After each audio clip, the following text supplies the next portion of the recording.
No es lo mismo seguir a Jesús que seguir a Jesús de lejos. Es interesarnos por Él, pero no involucrarnos. Pedro está ahí siguiéndole, pero no está en un plan de seguimiento. Está en un plan de ver lo que está pasando. Y eso es el examen que tenemos que hacer nosotros también. Si estamos siguiendo a Jesús o estamos siguiendo a Jesús de lejos. Porque hay muchas causas en las que el maestro pide la presencia de los discípulos y los discípulos siguen a Jesús de lejos. Bien, querían matarlo.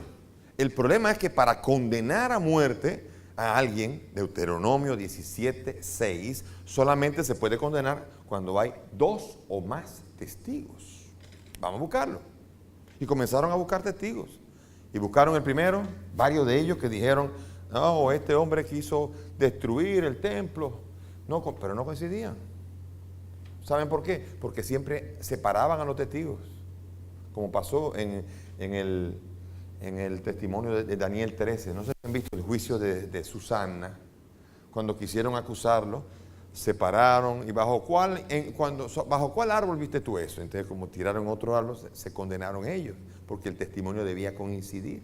Sin embargo, aquí no le hicieron, está bien, no coinciden, no lo maten, porque dar falso testimonio era también motivo para matarlo. Pero estos daban falso testimonio, vete, porque también eran mentirosos los jueces que estaban allí administrando la presunta búsqueda de justicia en la muerte del maestro.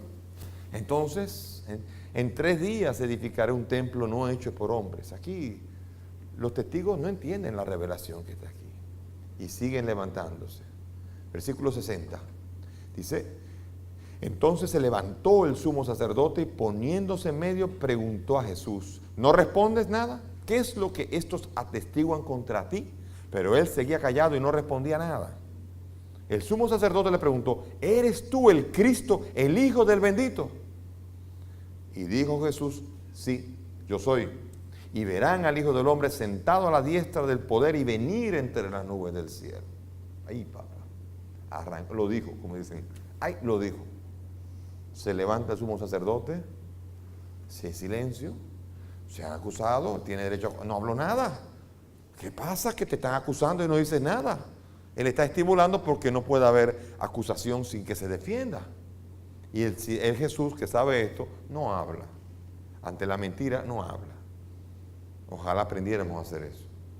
Ante la mentira, ante la acusación, en lugar de buscar defendernos, porque eso es lo que pasa, el defendernos nos acusa más. Quien se excusa, se acusa. Y entonces por eso tenemos nosotros que preguntarnos ante Jesús, ante la falsa acusación que tenemos que hacer. Y entonces le pregunta a él, vamos a ver, ¿eres tú el Cristo, el Hijo del bendito? Curioso, no dijo Hijo de Dios, sino Hijo del bendito. No dijo, no es Hijo de Dios. Preguntó si era Hijo del bendito. ¿Qué quiere decir esto? Hijo del bendito es el bendito ungido del Señor, es decir, hijo del rey. ¿Eres hijo de David? ¿Eres del linaje? Está preguntándole en una perspectiva política, porque ellos se ven amenazados a nivel político. Ellos todavía ni se imaginan que es Dios. Ellos están preguntando si eres el descendiente de David. Hijo del bendito no es hijo de Dios, hijo del bendito ungido de Yahvé, que es David. Y él, ahí fue donde la puso dura. Porque él le dijo más que lo que era David. Ellos estaban preguntando a nivel político, pero aquí la confesión de Jesús tiene 2 puntos importantes. Salmo 110, tú eres mi hijo amado. El Padre diciéndole, tú eres mi hijo amado. ¿A quién? Por fin apareció. Y también Daniel 7, versículo 13. El Hijo del Hombre vendrá sobre las nubes, lleno de gloria. Jesús aquí acaba de combinar y acaba de presentarse futuramente entronizado, sentado en el trono de Dios en toda su gloria. O sea que si quería una respuesta política, Él acaba de darle la respuesta plena. Y ellos no pudieron aceptar, porque si hubieran entendido se habrían tirado al piso. Pero en vez de tirarse al piso, se ponen a ¿qué? A rasgarse, nada más y nada menos que las vestiduras. Versículo 63. El sumo sacerdote se rasga las vestiduras y dice, ¿qué necesidad tenemos ya de testigos? Han oído todos la blasfemia. ¿Qué les parece? Todos juzgaron que era reo de muerte. Se acabó el show de buscar testigos. Estaban buscando testigos falsos y ahora estaban contentos porque habían encontrado supuestamente un auténtico testimonio y eran ellos mismos que decían que había oído que él era Dios y él no lo era, así que es un blasfemo. No han entendido la revelación. Él está revelando a Dios y ellos están negando esa revelación.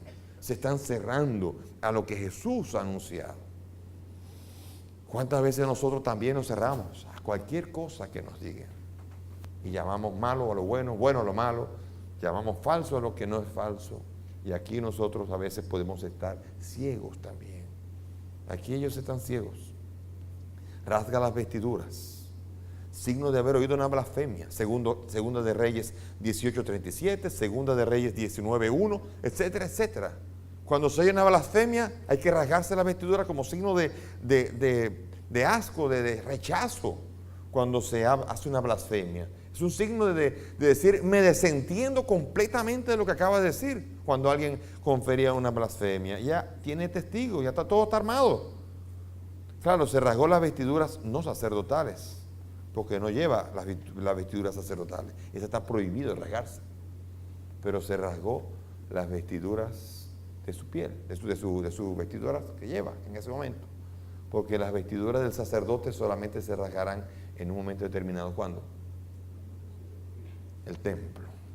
El velo del templo se va a rasgar y es allí donde se puede. Aquí no, aquí lleva ropa normal y se acaba de rasgar como signo de que había oído una blasfemia porque no era una pretensión mesiánica. Una pretensión mesiánica, ¿eres hijo del bendito? Si él decía sí, no había hecho una blasfemia, no podían blasfemar.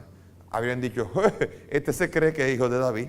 Lo más que podían discutir eso, pero no era una blasfemia. Ahora decir un mesianismo o hacerse igual a Dios, allí es donde es peligroso, cuando uno no es Dios. El problema es que Jesús sí es Dios. Y ahí es donde le llamaron blasfemo a lo que no entendían. Y muchas veces nuestra ceguera nos puede hacer llamar blasfemia a lo que no lo es. Porque si el que está frente te dice que es hijo de Dios, pero es hijo de Dios, entonces no ha dicho nada blasfemia. Lo que ha dicho es una gran verdad. Y tenemos que pedir luz espiritual para que no llamemos blasfemo a lo que no lo es. Para que no llamemos malo a lo bueno, ni bueno a lo malo, sino que tengamos la luz para poder ver las cosas tal como son. Y no queramos a veces ver al otro y hacer reos de muerte a nuestros semejantes porque no piensan como nosotros o porque creemos que ha dicho lo que no ha dicho. Señora, la pena de muerte por blasfemia era la lapidación. ¿Qué quiere decir esto? Que hasta que no oyeron, oigan este secretito, hasta que los judíos no oyeron la condena, ellos creían que iba a morir lapidado, porque esa era la manera en cómo tenía que ser. Y entonces cuando dijeron, crucifícala. Por eso en muchas de las películas de Jesús aparece el mismo Jesús sorprendido. Porque la primera vez que se oye crucificar es en ese momento. En todo el Evangelio será entregado, será llevado, será matado, pero nunca habían dicho hasta que no se dice la condena como es la cruz. Hasta el mismo Jesús debió removerse cuando dijo, bueno, cuando uno toca la pena, el máximo castigo, el castigo más humillante. En este caso, la condena, Levítico 24:16 y número 15:30, es la lapidación. Quien blasfema tiene que morir apedrado, pero no pueden hacerlo. ¿Por qué? Porque ellos no tienen permiso para matar. Los romanos le impidieron a los judíos hacer justicia propia, por cuenta propia. Les prohibieron y por eso ellos tenían que entregarlo a los romanos y decirle, mátelo. Esa es la estrategia que van a tener que hacer en el Sanedrín. Buscar que los romanos se convenzan de que tiene que morir. Y como los romanos no tienen nada de religioso, van a tener que usar la argucia del mundo político para tratar de justificar que los romanos asesinen, lleven a la muerte a Jesús. Por eso la lapidación parece que va a ser el proceso, pero no va a ser así. Entonces, versículo 65.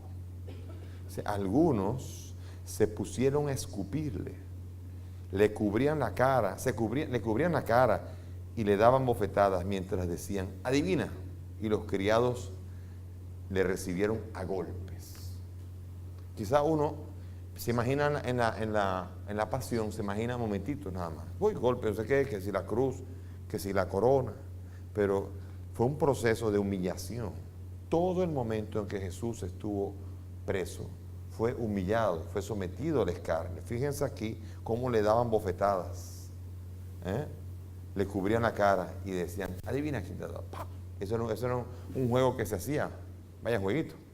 Yo creo que ahora no se permitiría, pero era un juego que se hacía tratando de buscar adivinos que trataban de demostrar sus cualidades adivinadoras en ese mundo, en esa época. Hacían eso.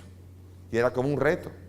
Y estaban tratando de buscar, pero lo que buscaban era mofarse, porque los romanos no tenían nada de religioso, y tampoco lo tenían los saduceos, que eran los encargados de tomar a Jesús y llevarlo a los romanos. Los saduceos, que son los que no creen en la resurrección, le golpeaban, le daban golpes. O sea que le entregaron a los saduceos y siguieron dándole golpes para llevar a los romanos, donde ahí los golpes, las bofetadas y las burlas se van a ir en aumento cada día más. El maestro que está humillado, Jesús que está siendo entregado tal como él mismo lo había anunciado. Por lo tanto, dio libremente la muerte porque sabía que era condenado a muerte, sabía lo que estaba haciendo, por eso sentía miedo. El problema del miedo no es no tener miedo. El problema del miedo es saber que uno no debe tenerle miedo a lo que no tiene razón de tener miedo. ¿Cómo se define en la Biblia el miedo? El miedo es la experiencia de la vida amenazada. Claro que si tú le tienes miedo a una cucaracha, no es un miedo mal infundado. Tenemos muchos miedos que no tienen que ver con esto. Porque una cucaracha, la persona que grita, y muchos varones también, se creen, que gritan que cuando la cucaracha sale volando es porque hay una sensación de que la cucaracha le va a hacer daño. Pero sabemos que no, pero hay algo que no nos ayuda. Pero cuando es que te van a matar de verdad, es normal tener miedo. Hay que superar los miedos que son mal infundados, porque esos son miedos de fobias que tenemos. Pero el miedo a la vida amenazada es la cosa más natural del mundo y Jesús ha sabido vencerlo y ha comenzado el proceso. El Sanedrín ha comenzado la obra de entregarlo a los romanos y no ha hecho más que entregarlo a los dominadores del mundo. Es como decir que de repente se lo llevaron, le hicieron extradición y se lo llevaron de la cárcel de Santo Domingo, se lo llevaron a la cárcel de Estados Unidos. Y bueno, ahora sí que de ahí no sale. Porque de ahí, entonces, esto es lo que está pasando. Ha sido entregado a un poder mayor y el proceso se cierra con un escarnio, se le escupe en el rostro, se le golpea, se le ridiculiza. Ese es el momento y a lo que sabe Jesús que se está enfrentando.